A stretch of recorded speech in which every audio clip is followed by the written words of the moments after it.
Vous savez, la Sainte Vierge, elle est vraiment incroyable. Incroyable. Je ne sais pas si vous avez remarqué le message qu'elle nous a donné le 25 juillet. C'est un message complètement prophétique. C'est un message qui doit nous réveiller. C'est un message qui nous indique le futur d'une manière claire, limpide, crystal clear, comme disent les Anglais. Alors, je voudrais en lire quelques passages et puis surtout donner quelques commentaires parce qu'il faut qu'on le comprenne de l'intérieur afin de pouvoir en tenir compte pour notre avenir. Notre avenir est dans ce message. Chers enfants, donc c'est le 25 juillet 2019, c'était la fête, comme par hasard, de la paroisse de Medjugorje Saint-Jacques. Mon appel pour vous est prière. Que la prière soit joie pour vous et la couronne qui vous relie à Dieu. Petits enfants, écoutez bien, viendront des épreuves et vous ne serez pas forts et le péché régnera. Mais si vous êtes miens, vous vaincrez, car votre refuge sera le cœur de mon Fils Jésus. C'est pourquoi, petits enfants, revenez à la prière jusqu'à ce que la prière devienne vie pour vous de jour et de nuit. Merci d'avoir répondu à mon appel. Je disais que ce message est prophétique parce qu'elle nous dit des choses qu'elle ne nous a jamais dit avant et qui concernent l'avenir proche. Pour commencer, pour pouvoir comprendre ce message, je voudrais vous remémorer ce que Marie a dit dans les apparitions de Fatima. À la fin, mon cœur immaculé triomphera. À la fin de quoi, elle ne l'a pas précisé. Mais la prophétie même, à la fin, mon cœur immaculé triomphera. Disons que le sens de cette parole, à la fin de quoi, est contenu dans la prophétie, puisqu'elle parle d'un triomphe, le triomphe de son cœur. Mais qu'est-ce qu'il y a avant un triomphe? Qu'est-ce qui se passe quand une armée triomphe sur une autre armée? Eh bien, avant le triomphe, il y a une guerre. On ne triomphe pas sur la paix. Ça veut dire qu'avant ce triomphe, il y a une guerre. Et nous sommes en plein dedans. Nous sommes en plein dedans, mes chers amis. Il faut le reconnaître. Et voilà qu'aujourd'hui, Marie nous précise encore ce qu'elle avait déjà dit le mois dernier. Je vais vous rappeler un petit peu ce qu'elle avait dit le mois dernier. Chers enfants, je vous prépare au temps nouveau.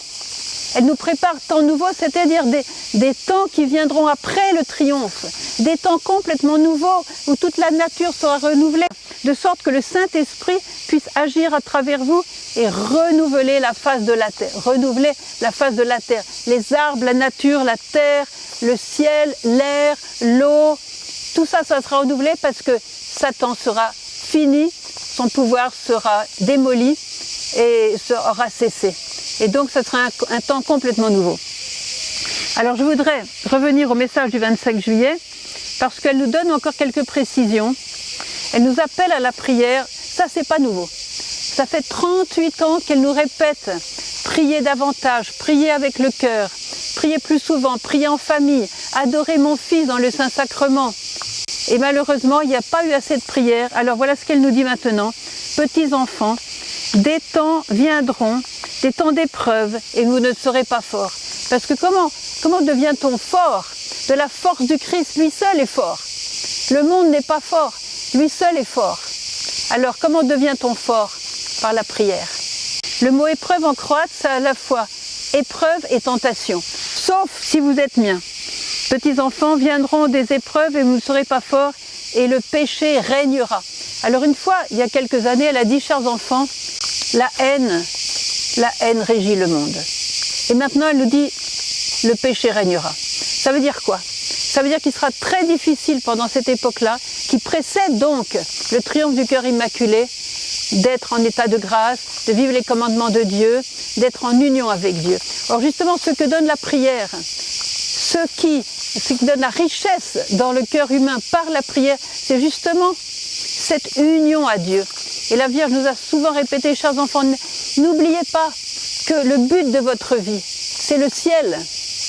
Le but de votre vie, c'est le ciel, c'est-à-dire cette union d'amour infini, immense, éternel, avec celui qui est l'amour même. Et ça, c'est le rêve de toute âme humaine.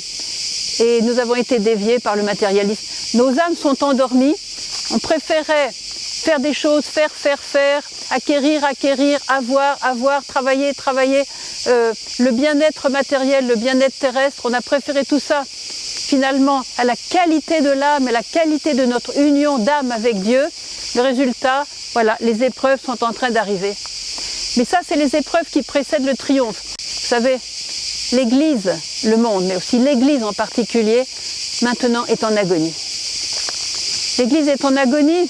Je voudrais souligner cela parce que l'Église, évidemment, c'est l'épouse du Christ et elle suit ce que vit le Christ. Le Christ a été en agonie, le Christ a été torturé, le Christ a été vraiment persécuté, humilié, châtié, battu, crucifié, de toutes les manières, voyez.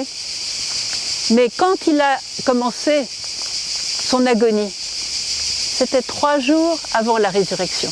Et c'est ça que je voudrais souligner. 3 jours avant la résurrection.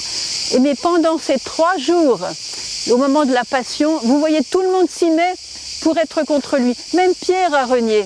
Même Jean s'est échappé. Ils sont tous partis. Ils l'ont laissé tout seul, en agonie. Et puis, heureusement, Jean était au pied de la croix. C'était celui qui était avec Marie. Quand Jésus a vécu son agonie, c'était 3 jours avant la résurrection. Et si l'Église suit ce qu'a vécu Jésus, et que l'Église est entrée en agonie, l'Église est en agonie parce qu'elle suit Jésus. Mais si elle suit Jésus, ça veut dire que le temps entre cette agonie que nous vivons maintenant et la résurrection sera très court. Et nous savons par les premiers messages de Medjugorje que lorsque les secrets de Medjugorje seront réalisés, ce sera à ce moment-là la fin du pouvoir de Satan. Donc on se dirige vers ce moment-là. Marthe Robin, que vous connaissez tous, vous les francophones, Marthe Robin disait de son temps, alors qu'elle est morte en 81, elle disait « Nous allons vers l'agonie. Nous allons vers l'agonie. » Et nous y sommes aujourd'hui. Nous y sommes complètement. Nous sommes complètement dedans. Mais la lumière va se lever. Et déjà, vous voyez, on voit des signes de la lumière de Dieu qui se profilent. Elle nous dit que ceux qui vont prier, ceux pour qui la prière est une joie, ce sont eux qui vont vaincre. Ce sont ceux qui font partie de la famille de Medjugorje. Comme la Vierge a dit, vous êtes comme mon jardin, un jardin fleuri, un jardin magnifique. Je ne peux pas ne pas être présente là où je sens le parfum des roses, c'est-à-dire là où je vois des personnes qui sont avec moi à prier le chapelet. Chaque Je vous salue Marie est une rose donnée à Sainte Vierge. Donc elle nous donne cette espérance dans ce message qui est prophétiquement grave, qui est prophétiquement lourd à entendre. Elle nous annonce des souffrances, elle nous annonce des épreuves comme si on n'en avait pas assez aujourd'hui. Donc ça va être pire. Mais en même temps, elle nous donne cette espérance avec un mais. Mais si vous êtes mien, c'est-à-dire si vous vivez mes messages, si vous écoutez ma voix de mère qui vous parle depuis tant d'années, si vous avez décidé d'être avec moi dans ce combat comme jamais encore auparavant aujourd'hui, quand Satan est plus fort que jamais et il veut tout détruire. Si vous êtes avec moi dans ce combat, qu'est-ce qui va se passer? Vous vaincrez, car votre refuge sera le cœur de mon Fils Jésus. Alors là, nous allons contempler le cœur de Jésus qui a été transpercé par la lance. C'est comme le creux du rocher, si vous voulez, dans lequel on peut trouver refuge pendant que la vague noire passe. C'est comme le manteau maternel de la Vierge, ce sera vraiment notre refuge. Autrement dit, pour parler clairement, ceux qui vont vaincre dans ce moment de cette grande vague d'épreuves qui va balayer beaucoup de choses sur son passage, il faut bien le dire, eh bien, ceux qui appartiennent à Marie, qui vivent les messages de Marie, ceux qui veulent vraiment combattre avec elle, seront protégés et ils pourront vaincre. Donc, elle conclut, c'est pourquoi, chers enfants, revenez à la prière, jusqu'à ce que la prière soit joie pour vous et qu'elle soit vie de jour et de nuit. C'est-à-dire qu'il ne faut pas cesser d'être avec Dieu, il ne faut pas cesser de s'unir à Dieu. Avant de s'endormir, on s'endort dans la prière, on s'endort dans l'amour du Christ. Alors de jour et de nuit, la prière va jaillir de notre cœur. Et c'est ça, mes chers amis, qui vont hâter le triomphe du cœur immaculé et le triomphe du Christ dans l'Église. Ça qui va hâter le jour où Satan, son pouvoir sera démoli, détruit. il n'aura plus aucun pouvoir sur nous. Je voudrais terminer ce petit commentaire par une pensée qui va beaucoup vous aider, parce que dans le message du 25 juin, donc pour l'anniversaire des 38 ans d'apparition, la Vierge nous a donné une parole qui est très très belle. Elle dit « Je vous prépare au temps nouveau ». Alors quand une maman prépare son enfant, elle le prépare pour quelque chose qui va arriver. Elle ne le prépare pas pour ses petits-enfants qui vont naître dans 100 ans ou 50 ans. Elle le prépare pour le petit qui est là devant elle, pour que dans les années à venir, il soit fort. Si Marie nous dit « Je vous prépare au temps nouveau », ça veut dire que les temps nouveaux, ils sont à la porte. Ils sont à la porte, mes chers amis, ces temps nouveaux. Ce temps où tout sera différent. Ce temps que nous ne pouvons pas imaginer maintenant. Ce temps où l'amour régnera, où la miséricorde triomphera, où Satan sera par terre. Voilà, nous sommes les enfants. Nous sommes les élus de ce temps-là. Nous sommes les élus, les choisis de ce temps-là. Réjouissez-vous, nous sommes à une période extraordinaire de l'histoire. Réjouissez-vous, prenez courage et surtout, priez davantage, priez avec le cœur, priez de tout votre cœur et ayez confiance en Dieu qui prépare ces temps nouveaux. Oui, réjouissez-vous de ce que le Seigneur prépare pour nous. Nous sommes les élus, nous sommes les choisis de ce temps extraordinaire que le ciel prépare pour nous. C'est dur, en moment c'est dur, ça va être peut-être encore plus dur dans l'avenir proche, mais cet avenir proche ne va pas durer longtemps, parce que le triomphe est pour bientôt.